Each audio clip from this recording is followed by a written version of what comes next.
Hi friends, എല്ലാവർക്കും movie മാനിയ മലയാളത്തിന്റെ പുതിയ എപ്പിസോഡിലേക്ക് വീണ്ടും സ്വാഗതം. നായാട്ട് എന്ന ചിത്രത്തിന് ശേഷം ഷാഹി കബീർ തിരക്കഥ രചിച്ച ഓഫീസർ ഓൺ ഡ്യൂട്ടി എന്ന ചിത്രം കണ്ടതിന് ശേഷം എനിക്കതിൽ നിന്ന് കണ്ടെത്താൻ സാധിച്ചിട്ടുള്ള കുറച്ച് കാര്യങ്ങളാണ് ഇന്നത്തെ എപ്പിസോഡിലൂടെ നിങ്ങളുമായി ഷെയർ ചെയ്യാനായി പോകുന്നത്. വീട്ടിലേക്ക് കിടക്കുന്നതിന് മുമ്പ് ഈ പറയാൻ പോകുന്ന കാര്യങ്ങളൊന്നും സ്പോയിലറായി പോകണമെന്നുണ്ടെങ്കിൽ തീർച്ചയായിട്ടും ഈ ചിത്രം നിങ്ങൾ കണ്ടിട്ടുണ്ടെന്ന് ഉറപ്പുവരുത്താൻ ശ്രമിക്കുക. കണ്ടതിന് ശേഷം മാത്രം വീഡിയോ കാണാൻ ശ്രമിക്കുക. സോ നമുക്ക് ഒട്ടും സമയം കളയണ്ട, നേരെ വീട്ടിലേക്ക് വരാം. ആദ്യത്തേത്, ജോസഫ് ചമ്പാലയുടെ മരണം ചിത്രത്തിന്റെ തുടക്കം കാണിക്കുമ്പോൾ അയാൾ സൂയിസൈഡ് നോട്ട് എഴുതിക്കൊണ്ടിരിക്കുന്ന ടേബിളിൽ ഒരു മാല ഇരിക്കുന്നതായി കാണാം. ഇത് ഇയാളുടെ മകളുടെ ദേഹത്തു നിന്ന് എടുത്തിട്ടുള്ളതാണെന്ന് അതിലുള്ള കുഞ്ഞു കുഞ്ഞു ലോക്കറ്റുകളിൽ നിന്ന് നമുക്ക് മനസ്സിലാക്കാം. എന്നാൽ ഹരി ചോദ്യം ചെയ്യുമ്പോൾ ജോസഫ് ചമ്പാലയുടെ മകൾ പറയുന്നത് തന്നെ ബോധം കെടുത്തി ലൈംഗികമായി ചൂഷണം ചെയ്തതിനു ശേഷം ബോധം വരുന്ന സമയത്ത് തന്റെ കഴുത്തിൽ മാല ഇല്ലായിരുന്നു എന്നാണ്. സോ ഓൾറെഡി തന്നെ ആ മാല അവരെടുത്തിട്ടുണ്ടെങ്കിൽ പിന്നെ എങ്ങനെയാണ് ചമ്പോല മരിക്കുന്ന സമയത്ത് അയാളുടെ അടുത്ത് ആ മാല വന്നിരിക്കുന്നതായി കാണിച്ചത്? ഇതിന് എനിക്ക് തോന്നിയ ഉത്തരം, ജോസഫ് ചമ്പോല ആത്മഹത്യ ചെയ്യുന്ന ദിവസം ഇവർ ഇവിടെ വന്ന് മകളുടെ വീഡിയോ കാണിച്ച് ഭീഷണിപ്പെടുത്തിയാണ് അയാളെ മരിക്കാനായി പ്രേരിപ്പിക്കുന്നത്. സോ ഈ സമയം മകളുടെ കയ്യിൽ നിന്നും എടുത്തിട്ടുള്ള മാല ഇവർ ഇവിടെ കൊണ്ടുവരികയും അത് ഇയാളെ കാണിക്കുകയും ചെയ്തിരിക്കാം. പിന്നീട് ഇയാൾ ഇതെല്ലാം കണ്ട് വിഷമിച്ച് ആത്മഹത്യ ചെയ്തതിന് ശേഷം ഇവർ ഈ മാല എടുത്തുകൊണ്ട് പോയതായിരിക്കാം. അതുകൊണ്ടാണ് പിന്നീടും ഈ മാല ഇവരുടെ കയ്യിൽ തന്നെ ഉണ്ടായിരുന്നുവെന്നും അത് അന്നയുടെ കയ്യിൽ നിന്നും ടെക്സ്റ്റൈൽസ് വെച്ച് മിസ്സായെന്ന് കാണിച്ചതും എന്നാൽ മകൾക്ക് അച്ഛൻ മരണപ്പെടുന്ന സമയത്ത് ആ മാല അവിടെ ഉണ്ടായിരുന്നുവെന്ന് അറിയാതെ പോയതും. അതുകൊണ്ടായിരിക്കാം മകൾ അന്ന് മാല നഷ്ടപ്പെട്ടതായി മാത്രം പറയുന്നത്. കൂടാതെ തുടക്കത്തിൽ ജോസഫ് ചമ്പോലയുടെ അടുത്ത് ആ മാല ഇരിക്കുന്നുണ്ടെങ്കിലും പിന്നീട് ഹരി ഇത് ഇമാജിൻ ചെയ്യുന്ന സമയത്ത് അവിടെ ബാക്കിയുള്ള കാര്യങ്ങളെല്ലാം, ഡസ്റ്റ്ബിൻ ആണെങ്കിലും ആ ടേബിളിന് മുകളിലുള്ള കാര്യങ്ങളെല്ലാം ആണെങ്കിലും അതെല്ലാം തന്നെ അവിടെ ഉണ്ടെങ്കിലും ആ മാല മാത്രം അവിടെ ഇല്ലെന്ന് കാണാം. ഇതിന് കാരണവും ഈ ഹരി എന്ന ക്യാരക്ടറിനും ഇവർ അവിടെ വന്ന സമയത്ത് ആ മാല കൊണ്ടുവന്നിട്ടുണ്ടാകാമെന്നും അത് ചമ്പോലയെ കാണിച്ചിരിക്കാമെന്നുള്ള കാര്യവും അറിയില്ല. സോ അതാണ് പിറ്റേന്ന് പോലീസ് അവിടെ വന്നപ്പോൾ എന്തെല്ലാം കാര്യങ്ങളാണോ അവിടെ കണ്ടിരിക്കുന്നത് അത് മാത്രം ഹരിയുടെ ഇമാജിനേഷനിലേക്ക് വന്നിരിക്കുന്നത്. ഹരി കൂടെയുള്ള ഓഫീസറിനോട് ചമ്പോലയുടെ മരണസമയത്ത് ആരോ ഭീഷണിപ്പെടുത്തിയത് കൊണ്ടാണ് അയാൾ കുരുക്ക് കഴുത്തിന് പിറകിലിടാതെ സൈഡിലേക്ക് ഇട്ടതെന്ന് പറയുന്നുണ്ട്. സോ ഈ ഒരു കാര്യം ചമ്പോലയുടെ ആ മരണസമയത്ത് ആദ്യം അയാൾ കഴുത്തിന് പുറകിലാണ് കുരുക്കിടാൻ പോകുന്നതെന്നും പെട്ടെന്ന് മുന്നിലുള്ള ആൾക്കാരെ നോക്കുന്നതായും ആ കുരുക്ക് സൈഡിലേക്ക് മാറ്റുന്നതായിട്ടും കാണിക്കുന്നുണ്ട്. സോ അയാൾ കഴുത്തിന്റെ പുറകിലേക്ക് കുരുക്കിടാൻ പോകുമ്പോൾ അവർ ആംഗ്യം കൊണ്ട് സൈഡിലേക്ക് മാറ്റാനായി നിർബന്ധിച്ചിരിക്കാം. കൂടാതെ അതവർക്ക് ചമ്പോല പെട്ടെന്നങ്ങ് മരിക്കാതെ മരണപ്രാളത്തിൽ കുറെ നേരം പിടയുന്നത് കണ്ട് ആസ്വദിക്കാൻ വേണ്ടിയാണ്. മാത്രമല്ല, എന്തുകൊണ്ടാണ് ജോസഫ് ചമ്പോല യൂണിഫോമും അണ്ടർവെയറും ഇട്ടുകൊണ്ട് ആത്മഹത്യ ചെയ്തത്, അതിനൊരു കാരണം ഉണ്ടാകാമെന്ന് ഹരി കൂടെയുള്ള ഓഫീസറിനോട് പറയുന്നുണ്ട്. അതിന് കാരണം ആ ബസ്സിൽ വെച്ച് പ്രശ്നമുണ്ടായപ്പോൾ ഇവരെ എതിർത്തവരെല്ലാം ഏത് രീതിയിൽ ഏത് അവസ്ഥയിലാണ് ഇവരോട് പെരുമാറിയത് അതേ അവസ്ഥയിൽ തന്നെയാണ് തിരിച്ചും ഇവർ പ്രതികാരം ചെയ്യുന്നതായി കാണിച്ചത്. അതായത് ജോസഫ് ചമ്പോല അന്നയും സെലിനെയും ബലാത്സംഗം ചെയ്യുന്ന സമയത്ത് യൂണിഫോം ഷർട്ടും അണ്ടർവെയറും ധരിച്ചുകൊണ്ടാണ് അങ്ങോട്ടേക്ക് വരുന്നതായി കാണിക്കുന്നത്. സോ അതേ വേഷത്തിൽ തന്നെയാണ് അവർ പ്രതികാരം ചെയ്യുമ്പോൾ അയാളെ മരിക്കാനായി അനുവദിക്കുന്നതും. അതുപോലെ ജഗദീഷിന്റെ ക്യാരക്ടർ ഇവർക്കെതിരെ തിരിയുമ്പോൾ അല്ലെങ്കിൽ ഇവർക്കെതിരെ പോലീസിനെ വിളിക്കുമ്പോൾ അയാൾ കണ്ടക്ടർ ജോലിയിലായിരുന്നു. അതുകൊണ്ടാണ് ഇയാളെ കൊല്ലാനായി ഇയാളുടെ വീടിന്റെ അടുത്ത് ഇവർ വന്നിട്ടും അപ്പോൾ കൊല്ലാതെ ഇയാൾ ആ വേഷത്തിൽ ഡ്യൂട്ടിക്ക് കയറുന്ന സമയത്ത് മാത്രം കൃത്യമായി പോയി കൊല്ലാനായി ശ്രമിച്ചത്. കേരളത്തിലോ? എവിടെ സാർ? ഒരു 15 മിനിറ്റ് മുമ്പ് വരെ അത് കണ്ടക്ടർ ചന്ദ്രബാബുവിന്റെ വീടിന്റെ പരിസരത്തുണ്ടായിരുന്നു. എന്നിട്ട് സാർ ഇപ്പോൾ സ്വിച്ച് ഓഫ് ആണ് സാർ. അതുപോലെ പ്രിയാമണിയുടെ ക്യാരക്ടർ ഇവർക്കെതിരെ തിരിയുന്നത് മകൾ കൂടെ ഉള്ളപ്പോഴാണ്. അതുകൊണ്ടാണ് മറ്റൊരു മകൾ കൂടെയുള്ള സമയത്ത് പ്രിയാമണിയെയും കൂട്ടരെയും ഇവർ ആക്രമിക്കുകയും ചെയ്യുന്നത്. ഇങ്ങനെ ഏതവസരത്തിലാണോ എങ്ങനെയാണോ തങ്ങളെ ഉപദ്രവിക്കുന്നത് അതേ രീതിയിൽ തന്നെയാണ്, അതേ അവസരങ്ങളിൽ തന്നെയാണ് ഇവർ തിരിച്ചും ഉപദ്രവിക്കാനായി ശ്രമിക്കുന്നത്. ആ ബസ്സിൽ വെച്ച് നടന്നിട്ടുള്ള സംഭവങ്ങളുടെ ഫ്ലാഷ് ബാക്കുകൾ കാണിക്കുമ്പോൾ ജോസഫ് ചമ്പോലയും കൂടെയുള്ള കോൺസ്റ്റബിളും ഒരു ചായക്കടയിൽ നിന്ന് ഭക്ഷണം കഴിക്കുന്നതായിട്ടും ഇതിന്റെ മെസ്സേജ് വരുന്ന സമയത്ത് അങ്ങോട്ടേക്ക് പോവുകയുമാണ് ചെയ്യുന്നത്. ഈ സമയം ജോസഫ് ചമ്പോലയെ ആദ്യമായി കാണിക്കുമ്പോൾ ഇരുട്ടിൽ നിന്നും ഒരു കുട്ടി വരുന്നതായും തൊട്ടുപുറകെ ജോസഫ് ചമ്പോല അങ്ങോട്ടേക്ക് വരുന്നതായും പാന്റിന്റെ സിബ് ഇടുന്നതായിട്ടുമാണ് കാണിക്കുന്നത്. സോ ഒരുപക്ഷെ എനിക്ക് തോന്നിയത് ആ ചായക്കടയിലുള്ള കുട്ടിയെയും ജോസഫ് ചമ്പോല ഇങ്ങനെ നിരന്തരമായി ലൈംഗികമായി ഉപദ്രവിച്ചിരിക്കാം.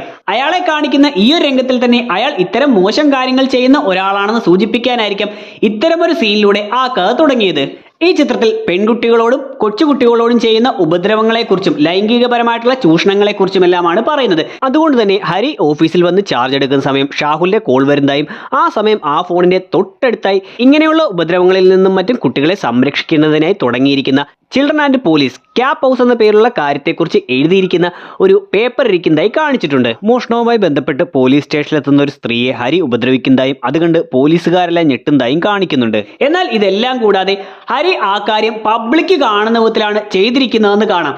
അതായത് ഹരി പോലീസ് സ്റ്റേഷനിലേക്ക് വരുമ്പോൾ ആ സ്ത്രീകളും പോലീസുകാരനും നിൽക്കുന്നത് നേരെ വാതിൽക്കലാണെന്നും അതുകൊണ്ട് തന്നെ റോഡിൽ പോകുന്ന ഒരാൾക്ക് പോലും കൃത്യമായി റോഡിൽ നിന്നാൽ ആ ഒരു സംഭവം കാണാമെന്നും എന്നിട്ടും പുറത്തുള്ളവർ കാണാതിരിക്കാൻ വേണ്ടി അവരെ അവിടെ നിന്നൊന്നും മാറ്റി നിർത്താൻ പോലും ശ്രമിക്കാതെ പബ്ലിക്കോ മീഡിയക്കാരോ ഇനി ആരെങ്കിലും ഇത് വീഡിയോ എടുത്തിട്ടാൽ പോലും തനിക്ക് പ്രശ്നമല്ല എന്നുള്ള ഒരു സ്വഭാവക്കാരനാണ് ഹരി എന്ന് കാണിക്കുന്ന വിധത്തിലാണ് ഈ ഒരു സീൻ സംവിധായകനും തിരക്കഥാകൃത്തും ക്രിയേറ്റ് ചെയ്തിരിക്കുന്നത്. ഇങ്ങനെ ഹരി വന്ന് ഓഫീസിലേക്ക് കയറുന്ന സമയം അവിടെ വെച്ചിരിക്കുന്ന ആ ഒരു ബോർഡ് നോക്കുകയും അതിൽ ആർ ഹരിശങ്കർ ISHO എന്ന് എഴുതിയിരിക്കുന്നത് കണ്ടുകൊണ്ട് ആ ബോർഡ് എടുത്ത് ഡസ്റ്റ്ബിനിലേക്ക് ഇടുന്നതായിട്ടുമാണ് കാണിക്കുന്നത്.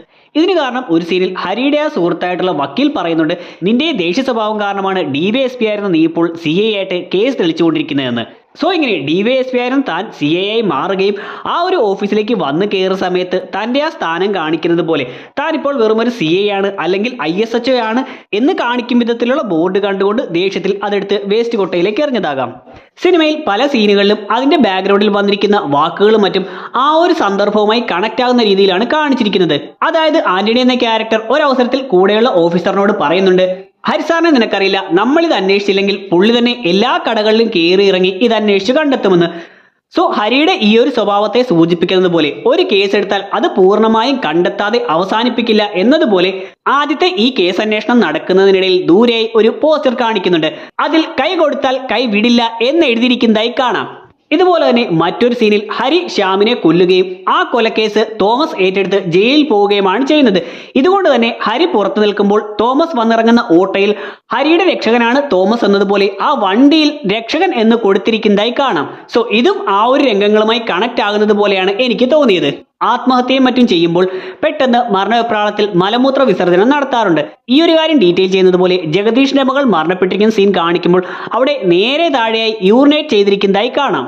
DYSP ഷാഹുൽ ഹരിക്ക് മറ്റൊരു നാട്ടിലേക്ക് ട്രാൻസ്ഫർ വാങ്ങി കൊടുക്കുന്ന സമയത്ത് ഹരി ഷാഹുലിനോട് ദേഷ്യപ്പെടുന്നതായും ആ സമയം ഷാഹുൽ ചിരിച്ചുകൊണ്ട് IPSകാരന്റെ മൂക്കിടിച്ച് പരത്തുമ്പോൾ ആലോചിക്കണമായിരുന്നു എന്ന് പറയുന്നുമുണ്ട്. സോ ഈ ഒരു കാര്യം പറയുമ്പോൾ ഹരിയുടെ ഇപ്പോഴത്തെ ഈ സ്വഭാവം വെച്ചുകൊണ്ട് മുൻപ് ഏതോ ഒരു അവസരത്തിൽ സീനിയർ ആയിട്ടുള്ള ഒരു ഓഫീസറിന്റെ മൂക്ക് മനഃപൂർവ്വം ഇടിച്ചു പരത്തിയെന്നെല്ലാമാണ് നമുക്ക് തോന്നുന്നത്. എന്നാൽ അതങ്ങനെയല്ല. ഹരി ശ്യാമിനെ കൊല്ലുന്ന സമയത്ത് മറ്റുള്ള പോലീസുകാരും ഈ IPS ഓഫീസറും അവിടെ വന്നിരുന്ന സമയത്ത് ഹരിയുടെ കൈ അയാളുടെ മൂക്കിൽ വന്ന് ഇടിച്ച കാര്യമാണ് ഷാഹുൽ ഇവിടെ ഇങ്ങനെ പറഞ്ഞതെന്ന് മനസ്സിലാക്കാം. ഇങ്ങനെ ഹരി ശ്യാമിനെ കൊല്ലുന്ന സമയത്ത് ഹരിയുടെ വാച്ച് ഊരിപ്പോകുന്നതായും തോളിലുള്ള ആ ബെൽറ്റ് പോലത്തെ സാധനം പൊട്ടിപ്പോകുന്നതായും കാണിച്ചിട്ടുണ്ട്. പിന്നീട് ഹരി വീട്ടിലേക്ക് വന്നുകൊണ്ട് നിലയുടെ മുറി തുറക്കാനായി ശ്രമിക്കുമ്പോൾ അപ്പോഴും ആ വാച്ച് ലോക്ക് ചെയ്തിട്ടില്ല. അതിനുള്ള ഒരു മാനസികാവസ്ഥയിലല്ല, അത്രയും വേഗത്തിലാണ് ഹരി അങ്ങോട്ടേക്ക് വന്നിരിക്കുന്നത് എന്നെല്ലാം ഡീറ്റെയിൽ ആയി കാണിച്ചിട്ടുണ്ട്. ഇതിലെ വില്ലന്മാരെല്ലാം പോലീസുകാരെ ഇഷ്ടമല്ലാത്ത അല്ലെങ്കിൽ അവരുടെ വ്യവസ്ഥകളെയും അത്തരം ഭരണങ്ങളെയും ഒന്നും ഇഷ്ടമല്ലാത്ത ആൾക്കാരാണ്. അതുകൊണ്ട് തന്നെ ഇത്തരം കാര്യങ്ങളെ സൂചിപ്പിക്കുന്ന അരാജകത്വം എന്നർത്ഥം വരുന്ന അനാർക്കി എന്ന വാക്ക് ഇവരുടെ ഗ്യാങ്ങിലെ ലീഡറായ ക്രിസ്റ്റിയുടെ നെറ്റിയിൽ ടാറ്റുവായി അടിച്ചിരിക്കുന്നതായി കാണാം.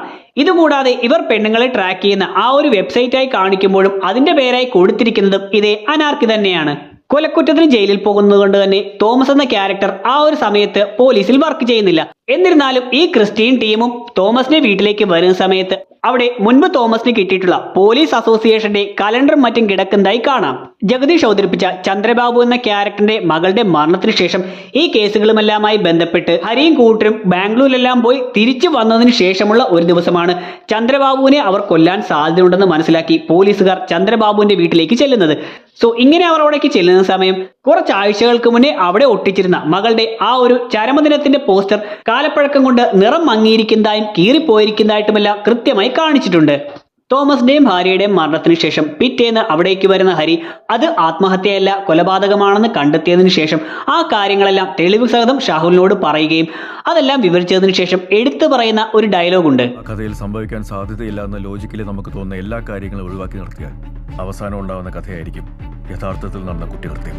സത്യത്തിൽ ഇത് ഇന്നും മലയാളത്തിലും മറ്റു ഭാഷകളിലും എല്ലാം തന്നെ കുറ്റാന്വേഷണ കഥകൾ എടുക്കുമ്പോൾ എല്ലാ സംവിധായകർക്കും എഴുത്തുകാർക്കും ഇൻസ്പിറേഷൻ ആകുന്ന അല്ലെങ്കിൽ അവർക്ക് കടമെടുക്കാൻ പറ്റുന്ന കുറ്റാന്വേഷണ കഥകളിലെ രാജാവെന്ന് വിളിക്കാവുന്ന ഷെർലക് ഹോംസ് കഥകളിൽ നിന്നും എടുത്തിട്ടുള്ള വാചകമാണ്.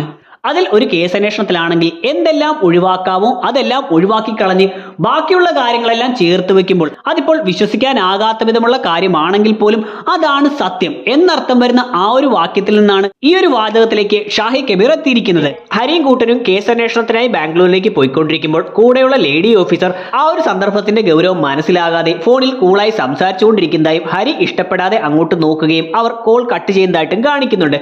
സോ ഈ ഒരു ലേഡി ക്യാരക്ടറിന്റെ സ്വഭാവം ഇത്തരത്തിലാണെന്ന് ഡീറ്റെയിൽ ചെയ്യുന്ന വിധം ഇവർ കേസ് അന്വേഷണത്തിനിടയിൽ പബ്ബിലേക്കും മറ്റും വരുമ്പോൾ ഹരിയും കൂടെയുള്ള പോലീസുകാരനും സീരിയസ് ആയി നടക്കുമ്പോഴും ഈ ലേഡി ക്യാരക്ടർ ഇയർഫോണിലൂടെയും മറ്റും ഉച്ചത്തിൽ സംസാരിച്ചുകൊണ്ട് നടക്കുന്നതായി കാണാം. ജോസഫ് ചമ്പോല എന്ന ക്യാരക്ടർ അന്നയും സെലിനെയും ശാരീരികമായി ഉപദ്രവിക്കുന്നത് ഒരു മരത്തിൽ കെട്ടിയിട്ടാണ്. എന്നാൽ അന്നയുടെ അടുത്തേക്ക് ചമ്പോല എത്തുന്ന സമയം തന്നെ അന്നയുടെ ഇടത്തെ കൈയിൽ മുറിപ്പാടുകളും മറ്റും നമുക്ക് കാണാം.